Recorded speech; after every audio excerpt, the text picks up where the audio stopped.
जय मां नाटकाली बतूं। आज का जो वीडियो है आप टैगलाइन से समझ गए होंगे। पितृपक्ष में ये सपने अगर आपने देख लिए ना, मैं सच कह रहा हूँ आपके वारे न्यारे होने वाले हैं। जीवन में आपकी बहुत सारी खुशियाँ, सुख समृद्धि आपको मिलने के संकेत देते हैं ये सपने।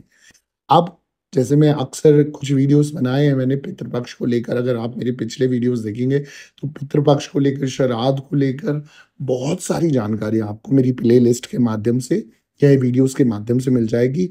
और आज जो ये वीडियो है ये उसी को आगे बढ़ाते हुए, जैसा मैं सभी को बता रहा हूँ कि 17 सितंबर 2024 से लेकर 2 अक्टूबर 2024 तक श्राद्ध रहने वाले हैं। ये 16 दिन ऐसे दिन हैं जहाँ पर कहा जाता है कि पितृ धरती पर भ्रमण करते हैं और वो हमारे जो पितृ होते हैं, जो पूजनीय होते हैं, वो हमें आशीर्वाद देकर जाते हैं और वो हमसे अपेक्षा रखते हैं कि हर साल जब भी हम आएँ, तो हम उनका जो है पालन-पोषण इन 16 दिनों में अच्छे से करें, उनको तृप्त करें, उनकी इच्छाओं को पूर्ण करें और उनकी इच्छाओं के अनुसार उनके कुछ कार्य करके दें।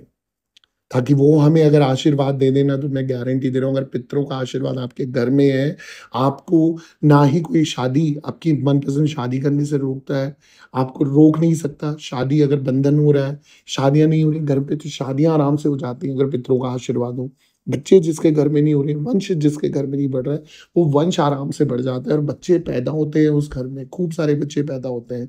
और साथ ही साथ धन की जो प्रॉब्लम है, अगर बीमारियों में पैसा जा रहा है, वो पैसा जाना बंद हो जाता है, फिज़ूल खर्ची बंद हो जाती है, बिज़नेस अच्छा चलता है, कार्य अच्छा चलता है, नौकरियों पे नौकरियाँ लगती हैं। मतलब कई अंधाधुंध खुशियाँ आपके पितर आपको देके जाते हैं। अब हमारा अगर समय अच्छा नहीं चल रहा है और हम इस पितृ पक्ष में कुछ अच्छे कार्य कर दें या कुछ अच्छे कार्य करे हों, तो हमें पितृ स्वप्न के माध्यम से दर्शन देते हैं। और वो कुछ ऐसे संकेत बता के जाते हैं कि कहीं न कहीं वो आपको बता रहे हैं कि हम आपसे प्रसन्न हैं और आपको कहीं न कहीं वो संकेत दे रहे हैं कि आपके घर में हम सुख समृद्धि का आशीर्वाद दे रहे हैं, बहुत सारी खुशियों का आशीर्वाद दे रहे हैं। जानकारी को आगे बढ़ाने से पहले हमेशा की तरह आप लोगों से निवेदन करना चाहूँगा, रिक्वेस्ट है मेरी आपसे, अगर आप भी मुझसे पर्सनली जुड़ के अपने किसी सवाल का जवाब चाहते हो, आप किसी परेशानी में हो, उसका समाधान आप चाहते हो मुझसे, आपने कुछ नहीं करना, आपने इंस्टाग्राम या मेरी फेसबुक प्रोफाइल पे जाना है।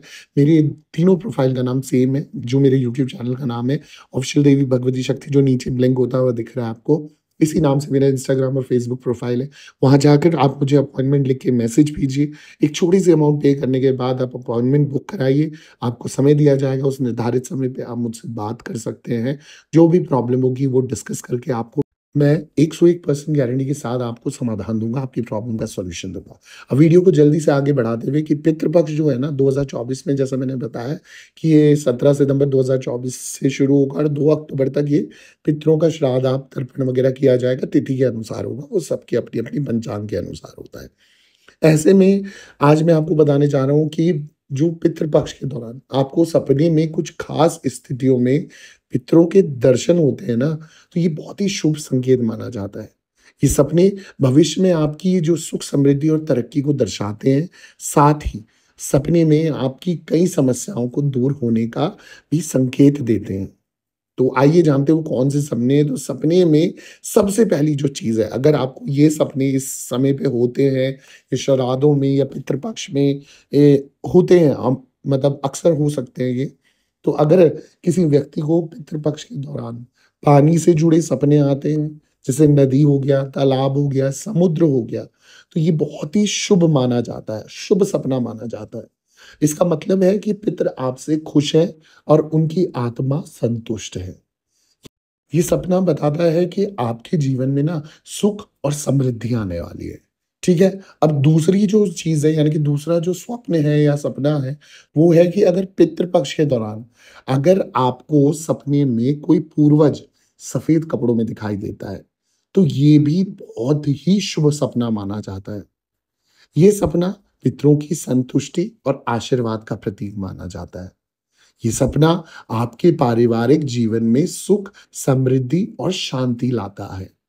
सफेद रंग शांति और मुक्ति का प्रतीक है। इसलिए सपने में किसी पूर्वज को सफेद कपड़ों में देखना भी इस बात का संकेत देता है कि आपके पूर्वज की आत्मा को मुक्ति मिल गई है और वो शांत है। ठीक है? अगला जो सपना है वो दर्शाता है कि यदि आपके पितृपक्ष में फूल या फल का आप सपना देखते हो, तो आप समझ जाना कि पूर्वज आपके कार्यों से प्रसन्न हैं। ये सपना इस बात का प्रतीक है कि व्यक्ति को आने वाले समय में अच्छे परिणाम मिलेंगे। उसकी और उसके परिवार के सदस्यों की इच्छाएं पूरी होगी और जीवन सुचारू रूप से आगे बढ़ेगा। तो अगर इस तरीके के सपने आपको दर्शन दे रहे हैं, आपके पितृ आपको संकेत दे रहे हैं, तो कहीं न कहीं इसे नेगेटिव ना समझें, घबराएँ नहीं, डरे नहीं। आपके पितृ आपसे प्रसन्न हैं, हो सकता है कि पिछले कुछ किए गए तर्पणों से, कुछ किए गए दान पुण्य से, कुछ किए गए पुण्य कार्य से आपके पितृ आपको आशीर्वाद दे रहे हैं कि आपकी ज़िंदगी में जो भी बाधाएँ आ रही हैं, जो भी संकट आ रहे हैं, वो हट जाएँगे। अगला जो सपना है वो कहता है कि यदि आप सपने में देखते हैं कि पूर्वज आपको मिठाई खिला रहे हैं, तो ये सपना भी बहुत शुभ माना जाता है। ये सपने का मतलब होता है कि आपको अपने काम में सफलता मिलने वाली है। पितरों के आशीर्वाद से आपका जीवन एक नई दिशा की ओर बढ़ने वाला है और आपको धन और सम्मान की प्राप्ति होने वाली है। कहीं न कहीं आपके रुके कार्य बनने वाले हैं। तो ये सपने जो है अगर आपने देख लिया कि मिठाई पूर्वज खिला रहे हैं या आपने जल देख लिया है, पानी देख लिया है, तालाब देख रहे हो, नदी देख रहे हो, समुद्र देख रहे हो, इस तरीके की चीज़ें आप सपने में देख रहे हो, या सफ़ेद कपड़ों में या सफ़ेद वस्त्रों में किसी को देख रहे हो जो मृत व्यक्ति है उसको देख लिया है, तो ये सब कुछ बहुत शुभ चीज़ें दर्शाते हैं। वहीं जो अगला सपना है वो सपना है कि अगर यदि सपने में पूर्वज हँसते हुए प्रसन्न मुद्रा में दिखाई देते हैं, तो ये सपना भी बहुत शुभ माना जाता है। पितृ पक्ष में देखा गया है कि ये सपना आपकी उन्नति का भी सूचक होता है।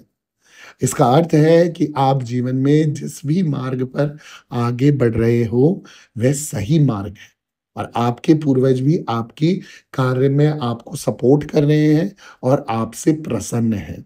तो कहीं न कहीं ये पितरों के आशीर्वाद से आपके कार्य में प्रगति हो रही है, प्रोग्रेस हो रही है और आप इस प्रोग्रेस में या इस कार्य में 10 गुनी या दिन दुगनी रात चौगुनी की सफलता पाओगे।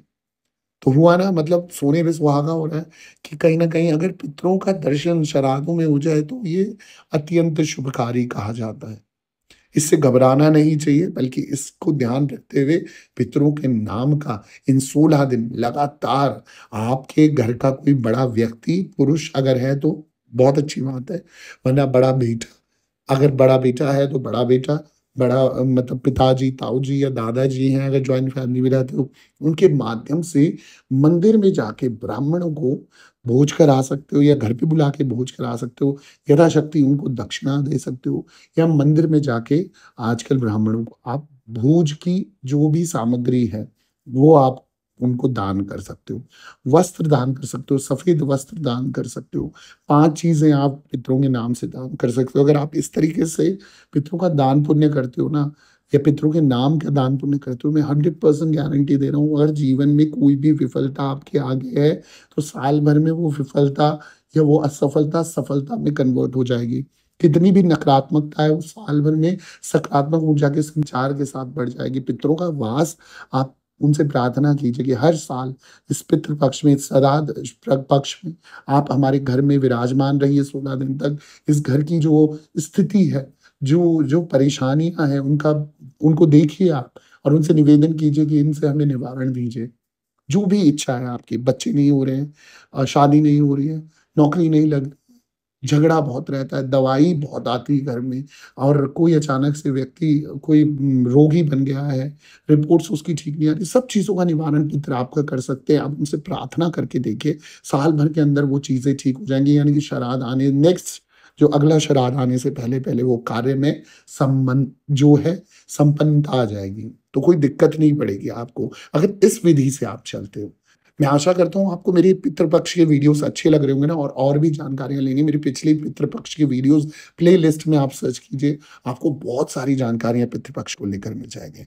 अगर आप भी चाहते हैं मैं ऐसी और वीडियोस बनाता रहूँ, तो प्लीज़ मेरे चैनल को सब्सक्राइब करके जाइएगा, वीडियो को शेयर करके जाइएगा, कमेंट में जय माता दी ज़रूर लिखिएगा और दरबार से बने रहिएगा। सभी भक्तों को जय माता दी, जय माँ, डाँट काली माता की जय हो।